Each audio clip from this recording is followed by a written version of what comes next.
हमारा मैनिफेस्टो है, जो मोदी की गारंटी है, ये लोगों तक पहुंचती है और लोग इसी मोदी की गारंटी पर भरोसा करते हैं। और हम सिर्फ लोक लुभावने वादे नहीं कर रहे, बल्कि हमारा घोषणा पत्र एक विजन डॉक्यूमेंट है और ये विजन डॉक्यूमेंट सबका भला करने वाला है, देश को आगे ले जाने वाला है, देश को विकसित भारत बनाने वाला है। युवाओं के लिए रोजगार से लेकर देश की आत्मनिर्भरता तक की बात है। देखिए, अगर मोदी की गारंटी की बात करते हैं, अगर इस बार के घोषणा पत्र की बात करते हैं, तो गरीबों को सबल बनाने पर हमारा जोर है।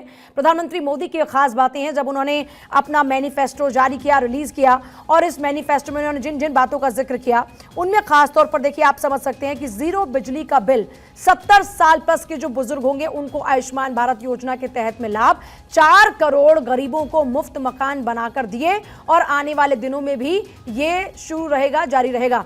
3 करोड़ और मुफ्त मकान बनाकर देंगे, करोड़ों परिवारों का जो बिजली बिल है उसको जीरो करेंगे। 3 करोड़ लखपति दीदियां होंगी। हमने 1 करोड़ गरीब और ग्रामीण जो महिलाएं हैं उनको लखपति दीदी बनाने का जो प्रयास किया था वो सशक्त रूप में हमने उसको अंजाम तक पहुंचाया। और अब हमारा अगला लक्ष्य होगा 3 करोड़ ग्रामीण महिलाओं को लखपति दीदी बनाने का।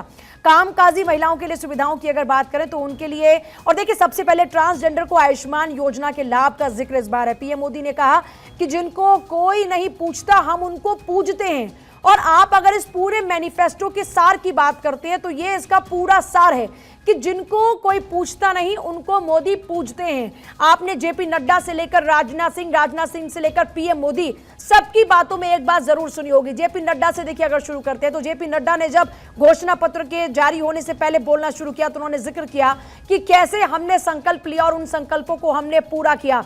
मोदी की गारंटी की जब बात करते हैं तो लोगों के स्वास्थ्य की बात है, लोगों की आत्मनिर्भरता की बात है, गरीब परिवारों को सशक्त बनाने की बात है। मोदी की टॉप 10 गारंटी में नारी शक्ति का सशक्तिकरण है, गरीब परिवारों को सशक्त बनाने का संकल्प है, सुशासन और विकास का संकल्प है, इसके अलावा युवाओं को अवसर देने का संकल्प है, इसके अलावा किसानों के सम्मान की बात इस घोषणा पत्र में की गई है, श्रमिकों के सम्मान की बात इस घोषणा पत्र में की गई है, सुरक्षित भारत की बात की गई है, इसके अलावा बात विश्व स्तरीय इंफ्रास्ट्रक्चर की भी की गई है जिसमें लगातार देश आगे बढ़ भी रहा है।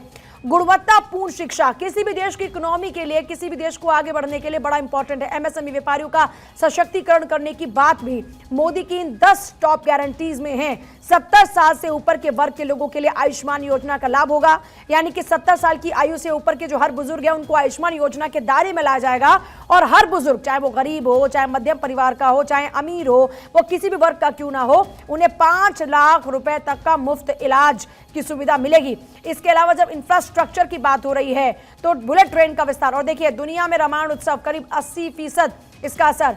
वादा 2024 की मोदी गारंटी में रेल में वेटिंग लिस्ट खत्म, 2 करोड़ 40 लाख लोग रोजाना सफर करते हैं। देखिए ये एक बड़ा इंपॉर्टेंट है कि वेटिंग लिस्ट का सिस्टम ही खत्म, लाखों रोजगार पैदा करेंगे। 1829 साल के करीब 21 करोड़ वोटर्स हैं, इसका असर जरा समझिए। ओबीसी एससी एसटी की बात करते हैं तो 85% वोटर जो हैं वो इसी वर्ग से आते हैं, तो जाहिर तौर पर जब इनको साधने की कोशिश की तो इसका असर होगा।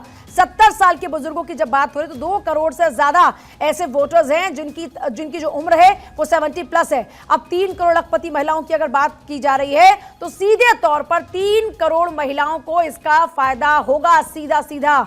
मत्स्य पालन की जब बात की जा रही है, उसके लिए बीमा की बात की जा रही है, तो गुजरात, तमिलनाडु, केरल, बंगाल, ओडिशा और महाराष्ट्र में जो वोटर्स होंगे उस पर इसका सीधा सीधा असर होगा। अब एक और मोदी की गारंटी यानी मैनिफेस्टो में किए गए इस वादे की बात करते हैं तो उन वादों में लखपति दीदी वादा है, मत्स्य पालन के लिए बीमे की बात है, 70 साल के जो बुजुर्ग होंगे उनके लिए आयुष्मान योजना की बात है, 3 करोड़ घर बनाने का संकल्प है,